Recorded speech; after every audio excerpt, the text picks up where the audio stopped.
Vous écoutez Europe 1, il est 9h30, le journal des médias avec Thomas Joubert. Bonjour Thomas. Bonjour, à la une ce matin, Jean-Marie Le Guen refuse de répondre au Petit Journal. Le producteur de Faites entrer l'accusé dément formellement l'arrêt de l'émission et un nouveau directeur général arrive à iTélé.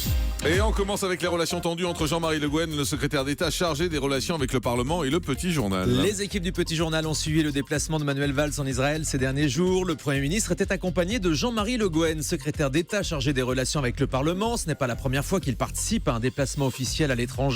Le Petit Journal l'avait déjà suivi en Arabie Saoudite ou en Chine. Pourtant, en tant que secrétaire d'État chargé des relations avec le Parlement, il n'a aucun rôle officiel à l'étranger. Le reporter du Petit Journal a tenté de l'interroger à ce sujet. Sans succès, on va écouter la séquence dans un instant. Mais Jean-Marie Le Guen a pris les devants avant même la diffusion du reportage en écrivant sur son compte Twitter hier après-midi qu'il était toujours disposé à répondre au Petit Journal, mais pas à se faire harceler par des journalistes qui n'ont pas lu le programme officiel.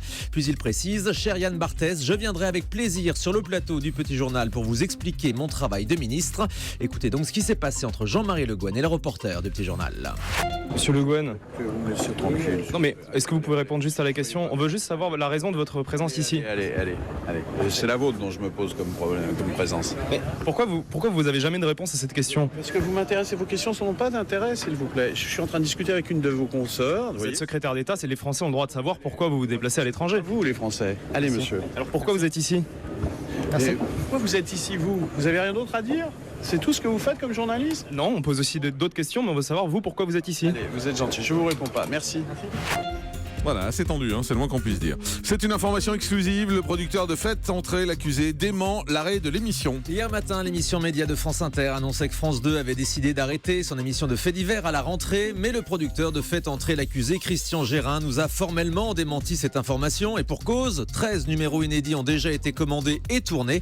L'émission sera toujours présentée par Frédéric Lantieri. Le journaliste François-Xavier Ménage devrait quitter M6 à la fin de la saison. On apprenait la semaine dernière que le journaliste allait quitter la présentation de Capital, mais selon nos informations, il n'a aucun autre projet avec la chaîne et devrait donc quitter le groupe à la fin de la saison. François-Xavier Ménage, ancien reporter de BFM TV, était également le joker des JT sur M6. Il pourrait retourner sur une chaîne d'infos. Un nouveau directeur général pour iTélé. Canal+ a annoncé hier la nomination de Serge Nadjar en tant que directeur général de la chaîne d'infos. Ce proche de Vincent Bolloré a fait sa carrière à VSD avant d'intégrer le groupe Bolloré en 2006 pour participer au lancement de Direct 8 et de Direct Matin. A noter que Guillaume Zeller et Virginie Chomiki conservent leurs fonctions respectives de directeur de la rédaction et directrice adjointe de la chaîne. La nouvelle émission politique de TF1 Vie Politique sera lancée le dimanche 12 juin. Pour cette première, Gilles Boulot recevra Alain Juppé. L'émission sera programmée de 18h40 à 20h à la place de 7 à 8 dans la case historique de 7 sur 7. Vie Politique sera diffusée en direct avec 3 séquences pour cerner la personnalité de l'invité, 2 séquences sur son programme. L'émission reviendra régulièrement pendant toute la campagne de la présidentielle. TF1 dévoile le programme de sa fête de la musique en direct de Nîmes. Une fête de la musique avancée au samedi 17 juin. L'émission ne sera donc pas en concurrence avec celle de France 2 cette année. Nikos Aliagas présentera le show en présence de tous les artistes qui ont marqué la saison depuis les arènes de Nîmes. Les téléspectateurs pourront élire en direct la chanson de l'année.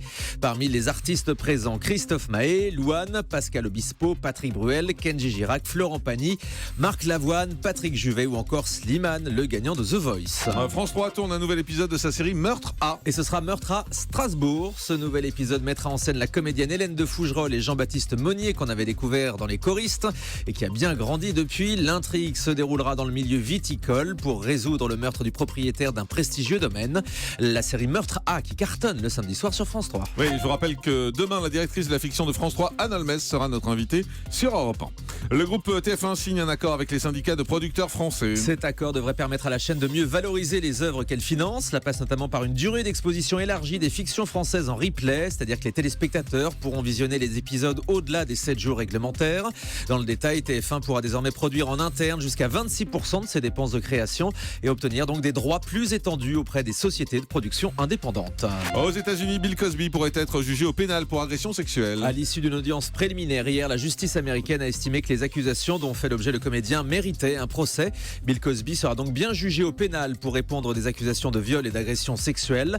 La presse américaine a également dévoilé le contenu d'une déposition enregistrée enregistrée en 2005 dans laquelle l'acteur reconnaît avoir eu des relations sexuelles avec 2 adolescentes. Il reconnaît aussi leur avoir donné des médicaments ou de l'alcool alors qu'une des 2 jeunes filles était mineure. Certains faits remontent aux années 60 et 70. Bill Cosby encourt jusqu'à 10 ans de réclusion criminelle. Et on termine avec le chiffre du jour. 30 comme les 30 ans de la disparition de Coluche qui seront célébrés au mois de juin. À cette occasion, TF1 diffusera un documentaire inédit sur l'humoriste le vendredi 17 juin à 23h50. Plus de 40 personnalités ont accepté de témoigner, dont son ex-femme Véronique Colucci et son fils Romain. Puis on aura aussi l'occasion de célébrer les 30 ans de la mort de Coluche sur Europe 1, évidemment, dans les prochaines semaines.